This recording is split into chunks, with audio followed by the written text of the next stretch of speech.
لوگ اپنے سائے سے ڈرنے لگے، یہ بھی میرے حق میں برا ہے، یہ بھی میرے حق میں برا ہے، یہ بھی میرے حق میں برا ہے۔ یہ کوئی چیز بری نہیں، بدشگونی سے باہر آ جائے، کوئی شے بری نہیں۔ یہ مکان اچھا نہیں، پیر صاحب کہتے ہیں مکان بدل لو صحیح ہو جائے گا۔ مکان صرف وہ صحیح نہیں ہوتا جو تنگ ہو، جہاں اذان کی آواز نہ آئے، جہاں ہمسائے اچھے نہ ہو، وہ مکان درست نہیں ہوتا۔ ہمسائے اچھے ہوں، کھلا مکان ہو، اذان کی آواز آئے تو وہ مکان برکت والا ہے۔ گھوڑا فرما بردار ہو، حضور نے فرمایا برکت والا ہے۔ بیوی فرما بردار ہو تو نبی پاک نے فرمایا برکت والی۔ ہاں کچھ خرابیاں ہوں تو فرمایا برکت والی نہیں، لیکن منحوس پھر بھی۔ ہمارے ہاں عجیب بات ہے، کوئی بی بی آ گئی کسی گھر میں تو حالات خراب ہو گئے، کہتے ہیں جب سے یہ آئی ہے تباہی اتر گئی ہے۔ حد ہو گئی ہے بھائی، بندہ بھی کبھی منحوس ہوتا ہے تو یہ نکال دے۔ لوگ نفسیاتی مریض ہو گئے۔ پیر صاحب نے کہا مکان بدل لو، مکان بدل لو، تو میں کہا پیر صاحب نے کہنا تھی پیسے بھی دیو مکان بدلن دے۔ کتھوں بدلیے؟ ماڑا بندہ آگے بڑا اوکھا بنایا ہے، اور کتھوں بدل لے؟ انوکھی بات کر دی پیر صاحب نے، مکان ہی بدلوا دیا شریف آدمی نے۔ تو یہ بدشگونی منع ہے شریعت اسلامیہ میں۔ بلی رستہ کاٹ گئی، صبح صبح پتہ نہیں کس کا منہ دیکھا تھا، میرا پتہ نہیں کیا۔ یہ بدشگونی بچیں، اس ان چیزوں سے بچیں۔ لوگ لڑ پڑتے ہیں، یقین کریں۔ بیویاں محلے دار کی کوئی خاتون آ جاتی ہے تو ہنڈیا چھپا لیتی ہے، کہتی ہے اس کی نظر بڑی ظالم ہے، ہنڈیا چھپا لیتی ہیں۔ خدا سے ڈریں، بدشگونی اسلام میں درست، اور نبی پاک کے لفظوں پہ غور کر لیں، رسول اللہ کے لفظوں پہ غور کریں۔ نبی پاک نے فرمایا جو بدشگونی لینے والا بندہ ہے نا، بدشگونی لینے والا، وہ کبھی اعلیٰ مقاصد حاصل نہیں کر سکتا۔ وہ کبھی اعلیٰ مقاصد، کوئی بندہ منحوس نہیں، کوئی دن منحوس۔ اتنے پکے ہو گئے ہیں سنی، سفر میں شادی نہیں کرتے، زور لگا لیں آپ نہیں کریں گے تو بلائیں اترتی ہے۔ یہ تو بھائی کفار کا طریقہ تھا، کفار کا طریقہ تھا۔ محرم میں شادی نہیں کرتے، سوگ کا دن ہے، کس کا سوگ منا رہے ہو؟ شہید تو زندہ ہوتے ہیں، کس کا سوگ منا رہے ہو؟ کافر ہے جو منکر ہو حیات شہداء کا، ہم زندہ ہو جاوید کا ماتم نہیں کرتے۔ کس کا سوگ منا رہے ہو؟ وہ تو زندہ ہے، قرآن کہہ رہا زندہ ہے، کس کا سوگ منا رہے ہو؟ بھائی بدشگونی، وہ جی سفر کے آخری ہفتہ بڑا بدشگونی والا ہے، بچے جی یہ ہو گیا، کچھ بھی نہیں بھائی ہوتا۔ بدشگونی کوئی شے نہیں۔ ایک اور بات ہے، کہتے ہیں پیر صاحب نے آخیا سودک باندھے۔ میں کہا میں تے 36,000 کتاب دیکھی، مینوں تے سودک لبا ہی نہیں کیڑی بلا دا نا ہے، وہ پتہ نہیں کیڑی شے بند ہو گئی، نویں سن لو۔ سنا ہے آپ نے کہ نہیں سنیا ہوا ہے؟ مینوں نہیں جو لبا کسی کتاب چ، تو وہ میں سودک ساریاں ڈکشنریاں بھی پھولدا رہا، کسی ڈکشنری چ بھی کوئی نہیں۔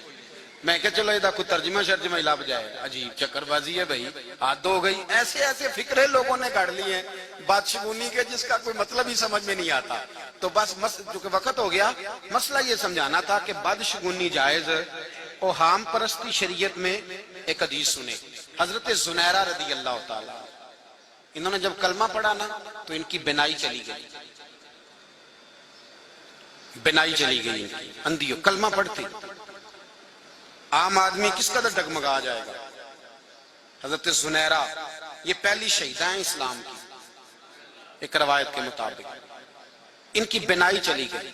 تو یہودی عورتیں کہنے لگی دیکھا نا ہمارے بتوں کو برا کہا تو بینائی چلی گئی ہے۔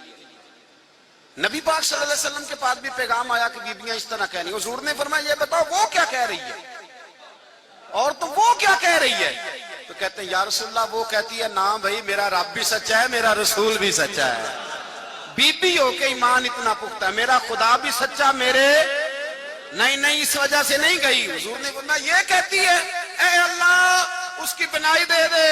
کہتے ہیں حضور نے دعا دی، اللہ نے دوبارہ آنکھیں عطا فرما۔ ایسے لوگ، ایک بادشاہ جا رہا تھا، بزرگوں نے واقعہ لکھا ہے، وہ جاتا تھا، شکار کا بڑا شوقین تھا، تو جاتا تھا سڑک سے تو کہتا تھا کہ یار جس دن نہ کو میرے متھے بندہ لگ جائے نا شکار صحیح نہیں ہوتا۔ اس نے پابندی لگا دی کہ جس رستے میں نے شکار پہ جانا ہے نا اس رستے سامنے سے بندہ کوئی نہ آئے، متھے لگ جاتا ہے تو شکار کوئی نہیں ہوتا۔ اب وہ فوجی اعلان کر رستہ چھوڑ دو، رستہ چھوڑ دو، ایک دن پہلے اعلان ہو جاتا کہ اتنے بجے بادشاہ گزرے گا۔ ایک دن ایک بندہ تھا بیچارہ، ایک آنکھ اس سے نظر آتا تھا دوسری سے نظر نہیں آتا تھا، وہ غلطی سے روڈ پہ چڑھ گیا، ادھر سے بادشاہ سلامت آ گئے۔ ہمارے زمانے کے بادشاہوں جیسا ہوگا نا، جب وہ گزرے تو اور کوئی نہیں گزر سکتا، تو روڈ پہ چڑھ گیا غلطی سے۔ اب وہ بادشاہ سلامت نے دیکھ لیا کہ میرے حکم کے خلاف، اوہو دیکھتے ہی طبیعت خراب، آج میرا شکار صحیح نہیں ہوگا۔ بڑا ظالم ہے تو، تجھے نہیں اعلان کا پتا چلا؟ پکڑو اس کو، باندھ دو دھوپ میں درخت کے ساتھ، واپس آ کے شام کو دیکھیں گے اس کا کیا علاج کرنا ہے، پہلے یہ سزا تو دو نا، اس کو دھوپ میں باندھو۔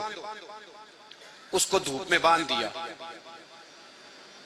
اب شام تک وہ بیچارہ وہاں بنا رہا۔ بادشاہ کہتا ہے جتنا اچھا شکار اس دن ہوا نا، اس سے پہلے کبھی ہوا ہی نہیں، اتنا سارا جانور کے، اور پھر میرا ایک نشانہ خطا نہیں ہوا، جو نشانہ لگایا وہ بھی لگ گیا، شکار بھی مرضی کا، شوق بھی بڑا تھا، کہتے ہیں ڈھیروں جانور قابو آئے۔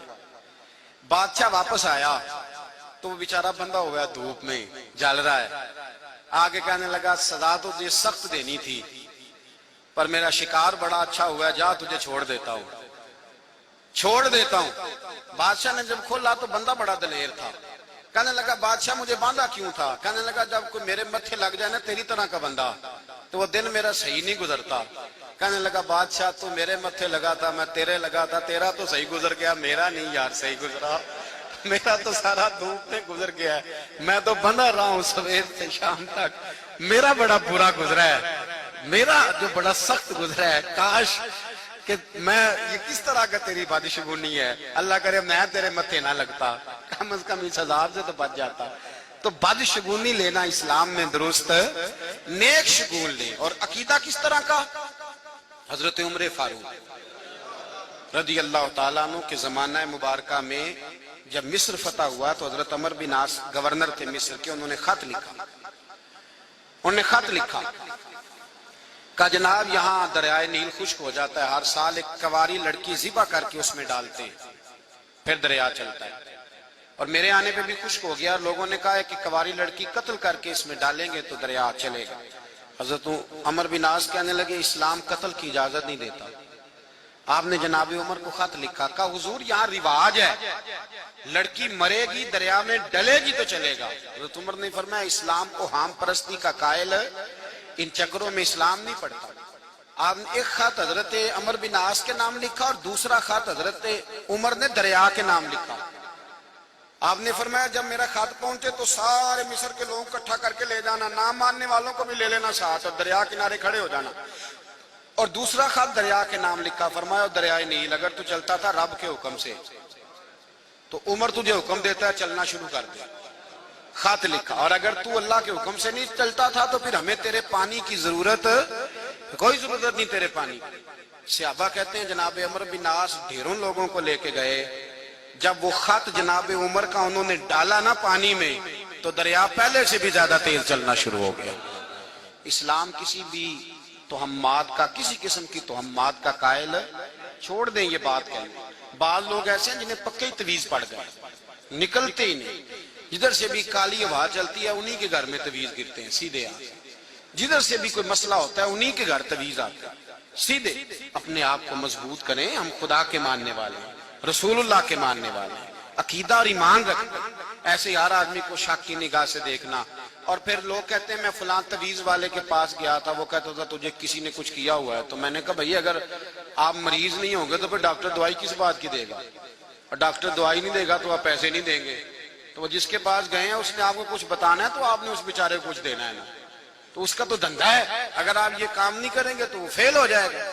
لہذا بچیں تو ہم مات سے، اعتدال میں رکھیں نظریات کو، اعتدال میں۔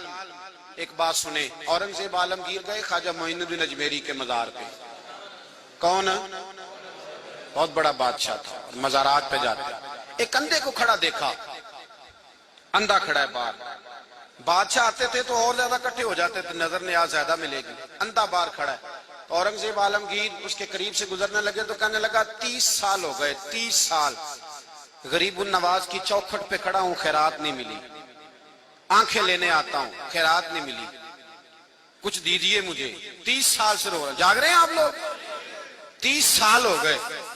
اورنگزیب عالمگیر کہنے لگا کتنا عرصہ ہو گیا؟ کہنے لگا جی 30 سال۔ آپ فرمانے لگے خواجہ معین الدین تو تجھ سے ناراض ہیں، میں تو جتنی دفعہ بھی آیا ہوں جھولی بھر کے عطا فرمایا انہوں نے، تجھے 30 سال ہو گئے دیا ہی نہیں، تیرے ساتھ ناراض ہیں۔ دو سپاہیوں کہنے لگے اس کے سرانے کھڑے ہو جاؤ، اگر میرے واپس آنے تک صحیح ہو گیا تو ٹھیک ہے ورنہ اس کی گردن اڑا دیں گے۔ خواجہ صاحب ناراض ہیں، 30 سال ہو گئے اس کو آنکھیں نہیں ملی، ان کے وسیلے سے ملی نہیں، اس کو مار دیں گے آپ، وہ ناراض ہیں۔